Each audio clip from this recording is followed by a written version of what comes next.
All right, we continue our speed run through May wrap-up and June TBR for you today as we have gone over on our recording time of War and Peace. Subtle little transition into what are we reading. You see how I did that?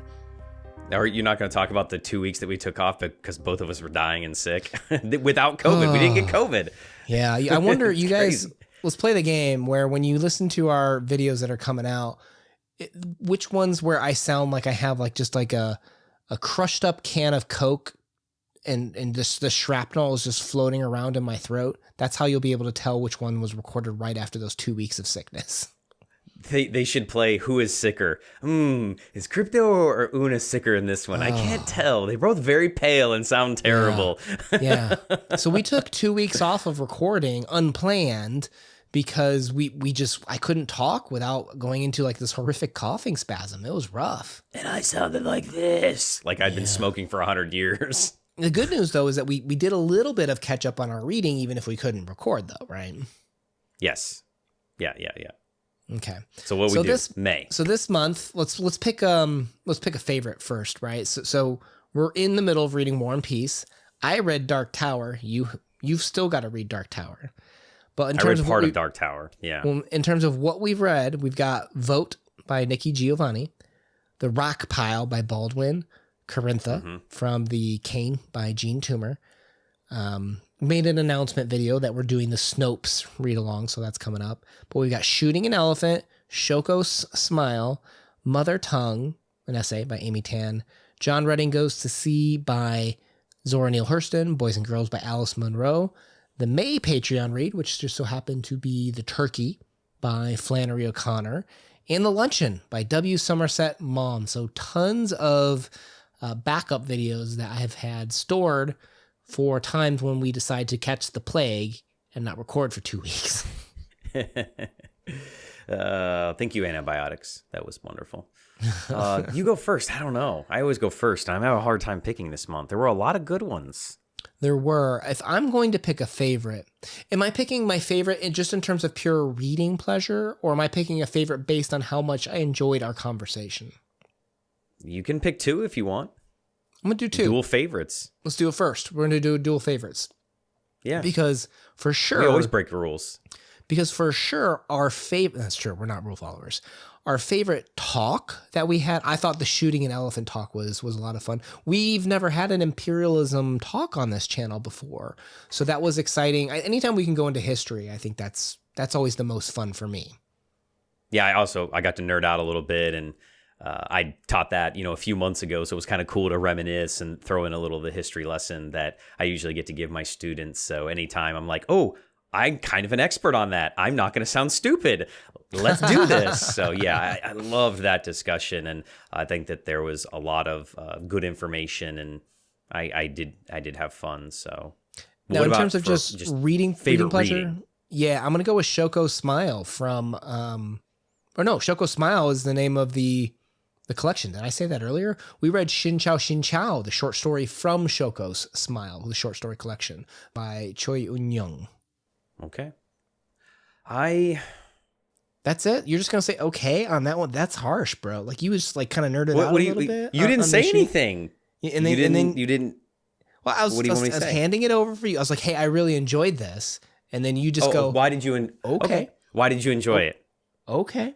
I guess you could enjoy that one, Una, if you're into that sort of thing. You could read whatever you want. Thank you. I think you just picked it because it was the Patreon pick. Does that make you feel better? Well, we have the turkey. I didn't pick the turkey. How dare you? How dare you, sir? Go back to being silent. All right. What's your pick or picks of the month? Which one are you doing? Two? Are you doing one?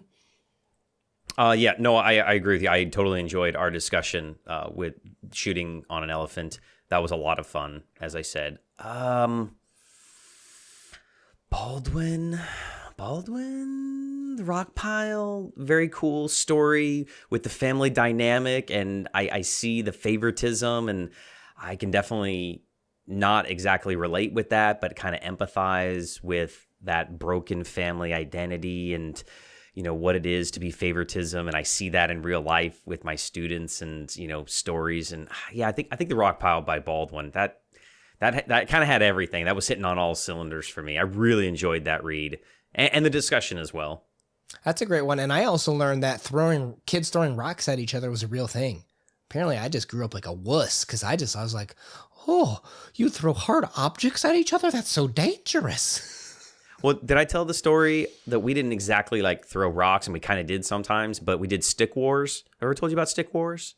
I think you told me about stick wars, but even someone in the comments, Leslie, said that she's like, oh, we'd throw the hardest pine cones that we could at each other. I was like, oh my God. Like, yeah, well, we did stick wars. So you got a stick that you thought would break because it was like old and brittle, and you'd stand behind a tree, and somebody else would stand behind the tree, and you'd hit your stick on the tree, and you'd try to break it so it would fling the broken piece on the other side of the tree and hit your opponent. So we called it stick wars. So it's kind of like throwing rocks. Brutal, kind of. A little. Yeah, I mean, we're still trying to injure each other. Yeah. Yes, you're still trying to hurt one another. This is what it's like to be a young boy. I tell you, it's not how I grew up. I grew up all hugs and cuddles, buddy. Oh, I hate hugs. That's my biggest fear is like I'll meet a fan one day and they'll be like, Crypto! And they'll want to come up and give me a hug. And I'm like, I don't do Are you hugs, gonna do like bro. Are you gonna do like the Larry David and make it really awkward? You're like, oh hey, I'll just put my hands straight down on my sides and be like, you can hug me and I'll just stand here. Yeah, can we just fist bump instead? Like, is that good enough? Like, I'll draw you a picture of us hugging, like the Treaty of Tilsit picture. You can be Napoleon, and the fan can be Prince Alexander as they hug and embrace. No Napoleon Alexander embraces.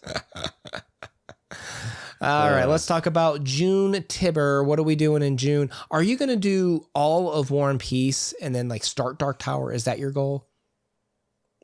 Yeah, so my seniors are gone, so I only have a couple of classes left at school now. We have 6 school days, so my plan is over the next 6 school days, as I'm only teaching a few classes now, I'll have a couple extra hours a day. I'm going to blast through the rest of War and Peace. I got less than half left, and then I'll go back to Dark Tower so we can record that hopefully sometime in, mid-late June? Whenever you want. There's no time rush on the... War and Peace or Dark Tower. We're just kind of getting through those. The 2-week plague just threw us way off. Now, with that said, something that we can't get behind on because this is a community event is we're now starting the Summer of Snopes, right? So June, we're doing the first book of the Snopes trilogy. In July, we're doing the second book. So the first book being the Hamlet, the smallest. Second book being the Town, okay, bigger than a Hamlet. And the third book being Mansion in August, the biggest, wealthy one. So that's the Snopes trilogy by William Faulkner. We're going to be doing one each month. You got to stay on target for those at least. Well, here's my plan for that was if I'm done with War and Peace, I can listen to Dark Tower because I've already read it. So I can just kind of like listen to it on 1.5, get through it quick. And then I'll read the Hamlet while I'm on my cruise that I'm going to Alaska in the beginning of June. Yeah, buddy. That should be fun. Yeah, buddy. My first beautiful. cruise. And it'll be Alaska, which is my 50th state. So I've been to all 50 states.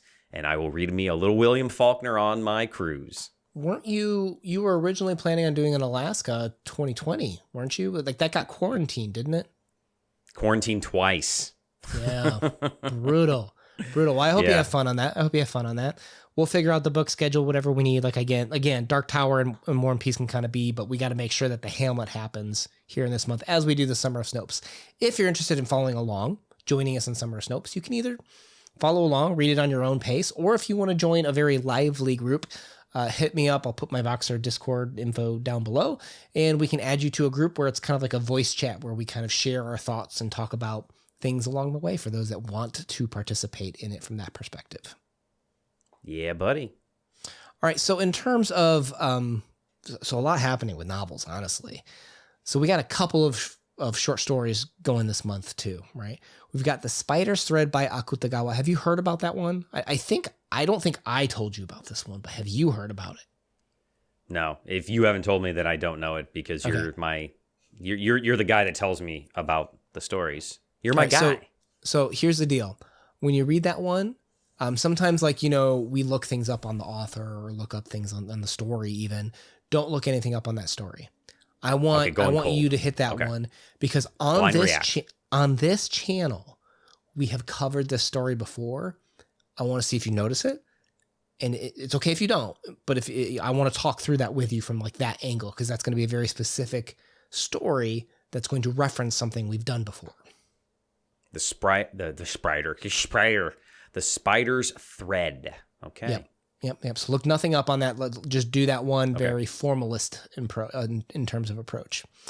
Okay. We've got the Boule de Suif, which we've already recorded. That was one of our gravel talks. So that'll be an interesting one for you guys to listen to. Yeah, good luck with that one, people. A lot of retakes with all the coughing that we had to do. This microphone had to get its head just completely replaced because it was... Did you just dunk that thing in alcohol afterwards? I did. It's spoiled. I couldn't put my worst enemy through what I did, so I had to clean this one. So Boule de Suif, one of his most popular short stories, and launched a lot of his fame to be able to write full-time. Some call him the French father of the short story. I don't know whether you like him or not. He has definitely been an influential figure in the short story realm. Now, is that the only made this song? Guy de Maupassant? Something. I know I'm saying his name wrong. I don't do French. Sorry. That's the only one we did with him? No, we did another one, but that one's going to be coming out later because you have a week off for Alaska. I have 2 weeks off at the end of June and July, so I have that one stored up for when we're gone. Okay, cool. Well, we'll let you know about that one later then. All right, move on. What else we got? We have We Wear the Mask by Paul Laurence Dunbar. Again, we've done The Scapegoat by him, very famous poet. This is his magnum opus when it comes to poetry. That doesn't mean that it's long. It means it's his big kahuna, right? It's a very short, I think it's like 3 stanzas, if you will. Were you telling me what magnum opus meant or them? I don't know why. Is that so? Did you said define it? the word? You said it. And you said it's not long. Like somebody didn't know what that meant, or I didn't know if you were telling me because I know what a magnum opus is. I just thought it was funny. Oh, okay. Okay. It was meant for the general audience of whomever may be listening, of which you may be a member. It may apply to you, it may not. Just, hey, not everybody's there, right? All right, now I got a surprise for you. I threw in a new one for us, one that wasn't originally planned. I saw it. What'd you see? The Raven. No. What? I threw in Escape from Spiderhead by George Saunders, a short story that is being turned into a Netflix movie with your boy Chris Hemsworth. Oh, why he my boy? You don't like CH? I thought you liked CH. Well, I do, but why is he my boy? I mean, he's not my boy. I thought he was your boy. Okay, he'll be my boy if you don't want him. I'll take him. He's awesome. Yeah, you can have him. He's hilarious. I love him. All right, your boy is, as you said, Edgar Allan Poe. We do have The Raven by Mr. Poe this month as well. Yes. Can you believe we've never done The Raven? We've been doing this like 3 years now, and we've never done The Raven, arguably the most famous Edgar Allan Poe story. That's probably partly my fault. You helped me come around to Poe, where I didn't appreciate Poe to the level until you kind of got me to appreciate him, if you will. So for like the 15 that you've got me to appreciate, I've got you 1. That's fair. Okay. Ooh, we should do a month of crypto selections. It'd be interesting to see what happens. Oh Lord, it would be Brian Sanderson.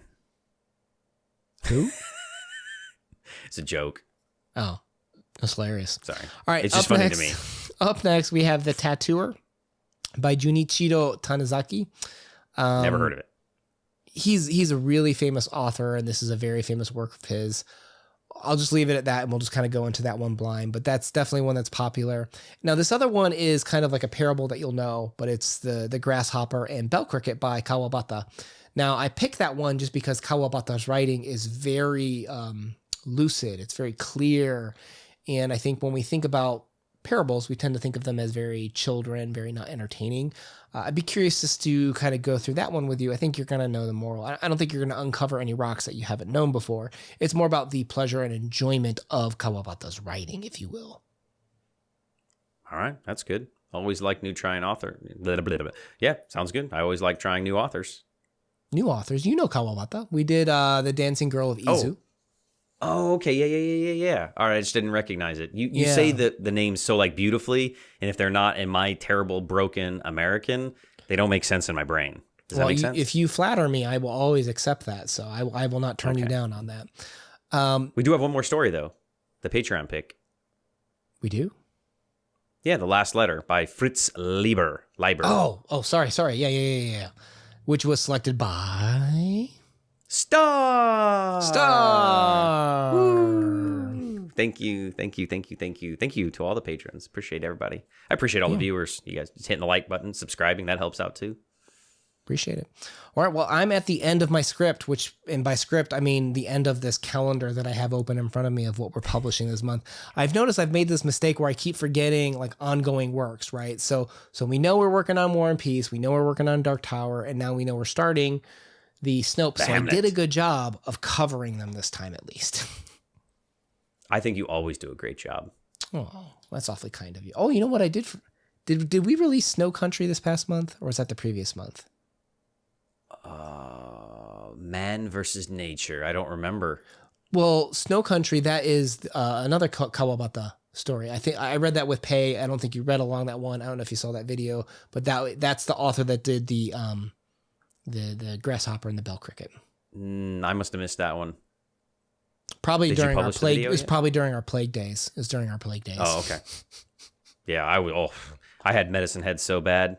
I was downing bottles of NyQuil. Oh, the kids were like, "Are you okay?" I'm like, "Yeah, I'll be okay." Yeah, not good. I don't understand how we both got the plague at the same time, but it was brutal. Yeah, we like literally got sick the same day, and we're sick for about the same amount of time period. It was very strange.